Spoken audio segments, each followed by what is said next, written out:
So, this video was supposed to be one about installing this 360K floppy drive into my archival computer, but the funny thing is, not only did the hard drive of that computer crap out, forcing me to do a last-minute backup before the drive fully died, but it turns out the spindle motor in this thing is also not working. So instead, in this video, I'm gonna try swapping out the motor from this Model 51 drive, which is just the single-sided version of this drive, and seeing if that works, because I have already tried it. I did connect the electronics, or the motors from that drive into this one on the logic board, and it does spin up, so I know that's not a logic board issue. So I feel like probably the issue with it is that since this is a new old stock drive, or at least new condition drive, I think possibly the tachometer on this drive that controls its speed might have failed or somehow stopped registering, because when I do have the drive connected to a computer, it'll spin exactly one revolution and then stop. So yeah, I guess we'll cut to when I have stuff set up to swap the stuff over. So real quick, before I do any sort of disassembly, I do want to show visually exactly what's happening when the drive tries to access the disk. So I have DOS booted up. If I type B, which is the drive that I have this set to on the jumpers, or the switch block that I installed in place of the shunt for configuration, if I try and access drive B, it will spin up, but it will not actually finish spinning, as you can see there. And if I retry, it won't spin. Let me just, okay. So watch this blue dot. I'm not sure if it's going to come across as blue in the video or not, because this phone does not have very good zoom. Oh, okay, so it seems like it's actually not spinning a full rotation anymore. Last night it was spinning a full rotation, but this time around it seems like the spot is only spinning partially. That's interesting. Let's try this again. And the drive does have a ejecting spring. That's actually one of the things, if I remember correctly, that I mentioned in a previous video about the Model 51, or 92, which is the quad density drive. Okay, yeah, now it's spinning. So, yeah, watch that blue dot. Yeah, so it's not even spinning a full rotation anymore this time around. But, and let me quickly shut off the computer and swap out the spindle motor, or not swap it, but just connect it to this drive, and I will show you what it looks like.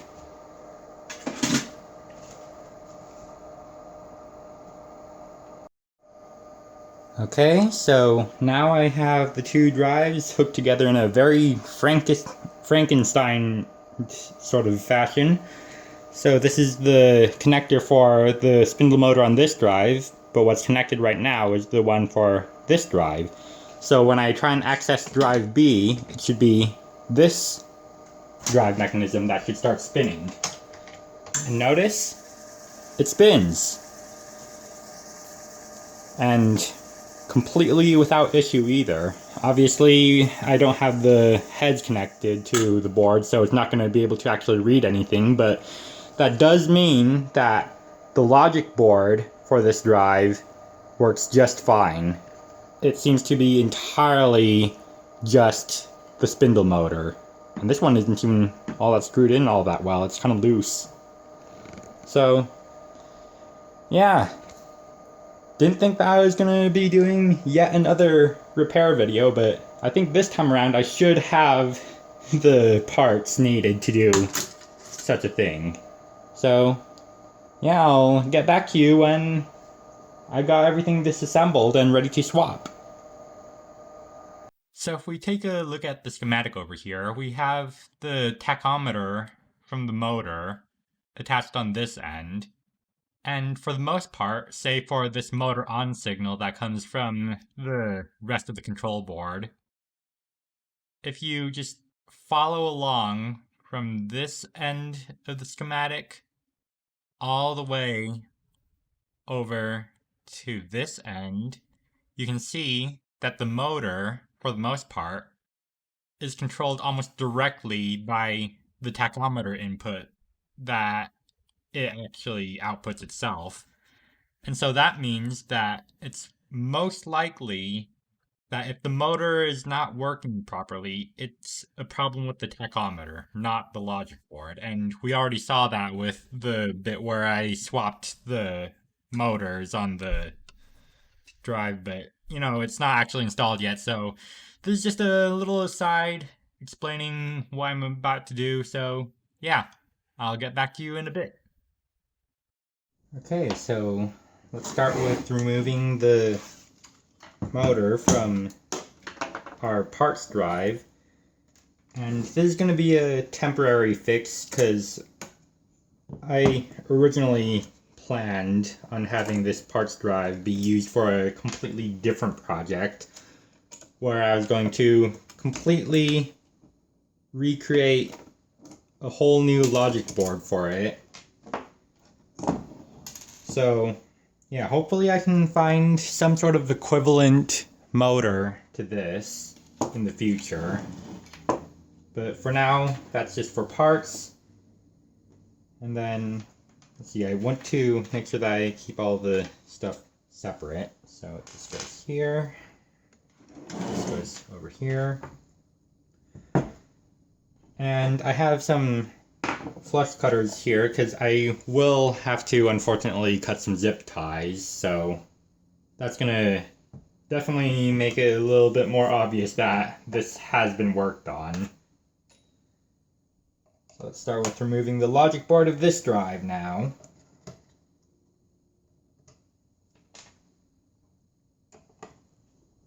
Make sure that this is all happening in frame on the camera because I don't want to do this while unknowingly having nothing actually be seen. Okay, now let's detach the back connectors. Oh no, cable fell off.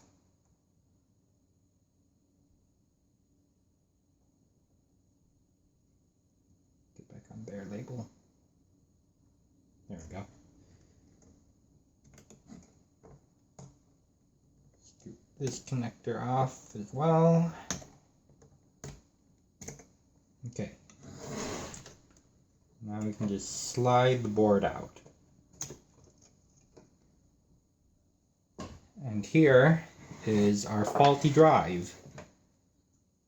So let's flip this over, and you can see that there's some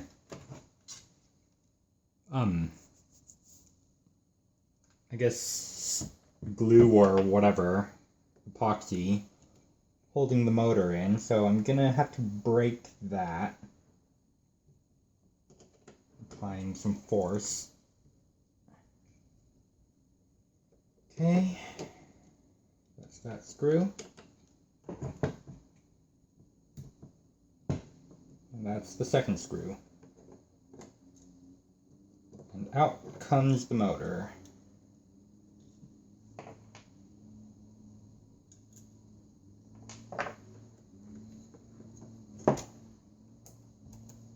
So I'm just gonna let it dangle here in the meantime. And let's install our new one. Oh, oh, that's interesting. There's no washers on this drive. Okay.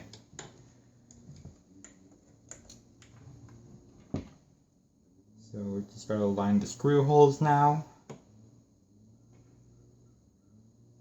Drop the screws back in.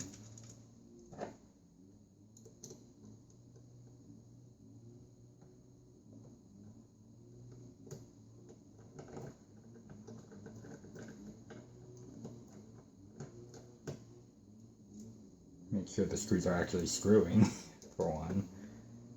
There we go. Gotta listen for the click. That means that the screw's going in. Now we just screw it tight.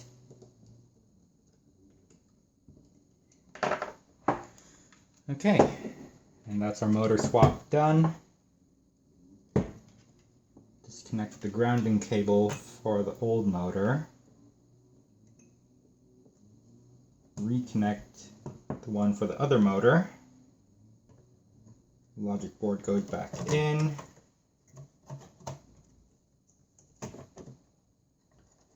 Let's reattach the head cables, which are dangerously flimsy. I do not want to accidentally damage these.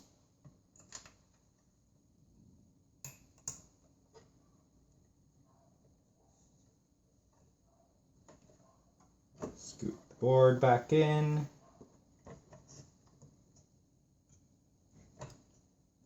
Now let's start reconnecting everything else.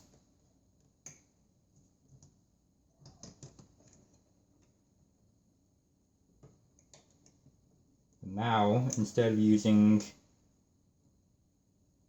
the sticker keeps coming off. I might have to put a bit of glue on that. I don't want to lose any piece of this, really. So now, we have the new motor attached. The old motor is just kind of hanging off as dead weight. Let's put these screws back onto the logic board, hold that in place.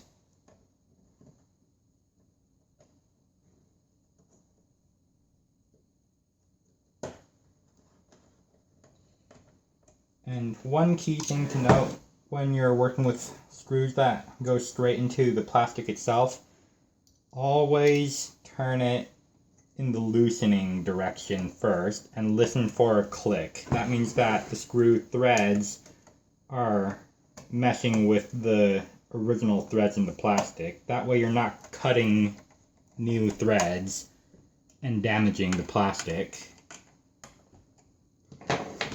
Okay, that should be done as far as the motor swap goes. This will just be hanging off in the meantime. And let's cut back to the computer where we'll see if it'll be able to read. Oh, I might have forgotten about the drive belt. I will install that real quick before I turn anything on. Okay, let's see if this works. So, this floppy disk is currently being blocked by the tripod. Is a low density 360K disk. And here we have DOS running, but I am going to keep the camera focused on the drive itself, and more specifically, the spindle motor. So let me type in B:, and look at that! It spins! Granted, I'm not sure if the disk is gonna be able to read properly, because it's not exactly formatted. General failure reading the drive. Come on. Didn't do all this work for nothing. Let's try formatting B. At the very least, it is able to spin up this time. Okay. Hey, it's formatting. Formatting 360K. Track 0 bad. Invalid media. Let's try a different disk. At the very least it... Whoa, drop that. It was able to read.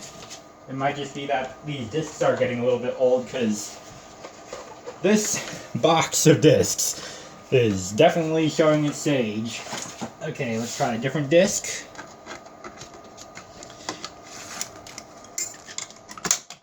I still really like the way that the drive handles loading and unloading the disc. It's kind of like a garage door almost. Okay, this should be another blank disc. Checking existing disk format, formatting 360K. Invalid media or track 0 bad. I think there might be something else that could be wrong. It could very well be this index sensor here, for example, or I don't know, track 0 sensing. Invalid media or track 0 bad, disk unusable, format terminated. Not entirely sure where to go next, but yeah, that's what DOS is saying right now. At the very least, it does recognize that there is a disk in the drive. It's just that it's unfortunately unable to actually figure out what's going on, so yeah, that's a little bit disappointing. For one last thing that I want to try though, I will try to read a known good disk, and this comes from my Writer videos. These are disks that I was able to successfully read and dump on my archival PC before its hard drive kind of crapped out.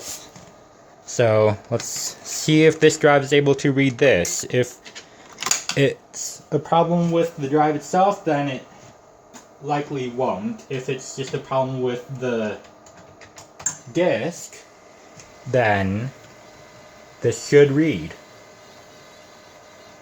That's a sound that I've never heard before. Yeah, general failure reading drive B. Okay, I think it is in fact a problem with the drive then. But we're making progress. So, yeah, I guess this is gonna end up being the first of yet another series of repair videos on this channel. And I don't really have anything else to say, except that, hey, if you're new to this channel, I routinely do old tech stuff like this, alongside fanfiction reading of all things, and Minecraft videos. So if you are the very small percentage of people that actually likes that weird combination of things, feel free to subscribe to the channel.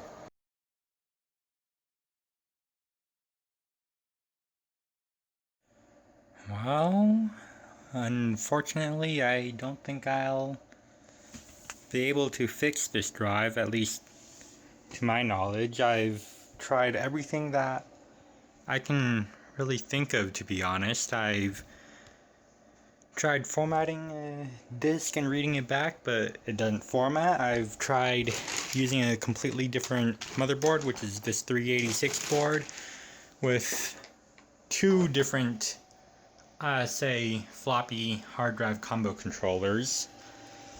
I've tried just about every combination of dip switch that I could find in the manual. I have tried doing an alignment test using both ImageDisk, that's MS-DOS 5.0, ImageDisk, and my oscilloscope, but the issue seems to be that not only was the old drive motor or spindle motor dead, but it seems like it's possible that these heads might not be working either, because when I hooked up the test points that are described in the manual to my oscilloscope, I got absolutely no reading out of them whatsoever. And this was with discs that were blank like this one, discs with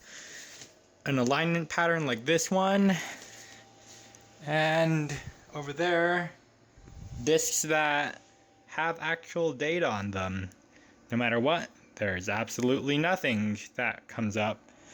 So, unfortunately, I think this drive is dead. But I guess if there's anything that you have as far as advice goes, feel free to leave in the comments. But for now, this drive is just gonna go back into its original packaging and be a showpiece on the channel, because there's nothing else that I can really do with it except sell it. So this drive is pretty unique. I don't really want to sell it. Like, if I can, if it's possible still, I really do want to get this drive working, because I've mentioned before, I really like the door mechanism of MPI's drives. Like, I just like it. But yeah, for now it seems like the drive is dead, so I'll be swapping the also dead spindle motor back, and I'll just put the drive back into its box, unfortunately. I've got a lot of reassembling to do, that's for sure. This shield goes right there.